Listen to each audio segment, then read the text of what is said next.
Congratulations अभिनव भाइ, युकेको visa grand भएकोमा बधाई छ। थ्याङ्क यू सर, धन्यवाद धेरै धेरै। अनि पिटी पढ्नु भएको थियो? हजुर, म यही राइट्सबाट पिटी पढेको। कति थियो पिटीमा स्कोर हजुरको? 73 थियो। पिटी दिएर पनि अप्लाई गर्दै गर्दा युके नगरेर अस्ट्रेलिया पनि गर्न मिल्थ्यो, हजुर, युके गर्नुभयो।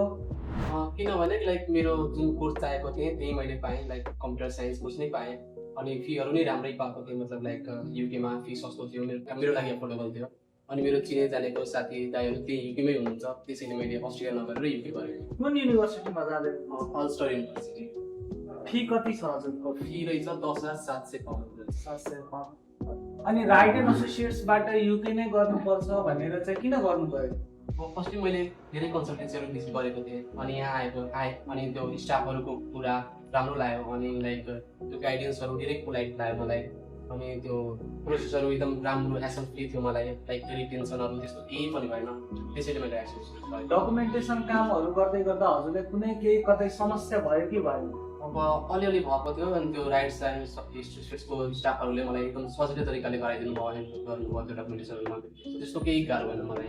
युकेमा तपाईँको कोही आफ्नो मान्छे हुनुहुन्छ या आफै जाँदै हुनुहुन्छ? साथीहरू गएको छन् युकेमा, अनि दिदी नै हुनुहुन्छ। सबैले युके गाह्रो छ, युके नगर भन्दै गर्दा तपाईँ पनि युके जाँदाखेरि हजुरलाई गाह्रो हुन्छ जस्तो लाग्यो कि लागेन?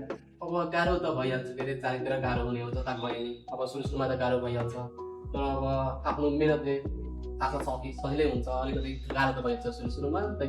युके अप्ठ्यारो छ, गाह्रो छ भन्ने स्टुडेन्ट्सहरूलाई युके गर भन्नुहुन्छ या नगर भन्नुहुन्छ हजुर? त्यो मैले भनेर गर्ने होइन, आफूले गर्ने हो, गएर त्यहाँ म गर्न सक्छु भन्ने छ भने गर्ने हो, गर्न सक्दैन भने त।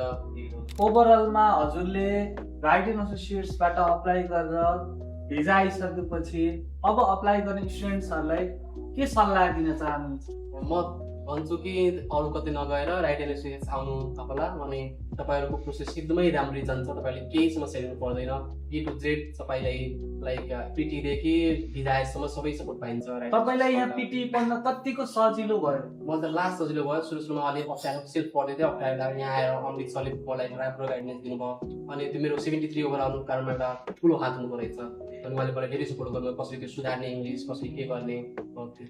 अब स्टुडेन्ट्सहरू पिटी पढ्नको लागि भनेर धेरै कन्सल्टेन्सीहरू जाँदै गर्दा अब पिटी तपाईँले चाहिएको डिजायर स्कोर पाउनु छ भनेर सजेस्ट गर्नु पर्यो भने अमृत सरले नै पढाउनु पर्छ भन्ने छ कि अन्त पनि पढेर हुन्छ भन्ने लाग्छ अरूलाई?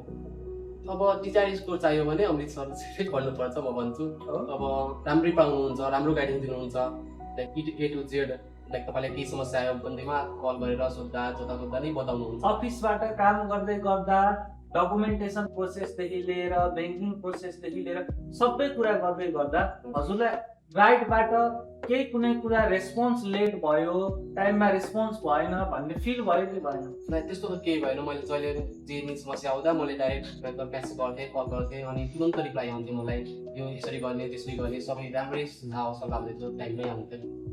भाइलाई युकेको जर्नी अझै राम्रो होस्, पढाइ पनि राम्रो होस्, सोचेको सपनाहरू पनि पुरा होस्। राइट एन्ड एसोसिएट्स टिमबाट हजुरले धेरै धेरै बधाई एवं आउने दिनहरू पनि अझै सफल हुँदै जाओस् भन्दै म भाइलाई एकपटक फेरि पनि बधाई। धन्यवाद।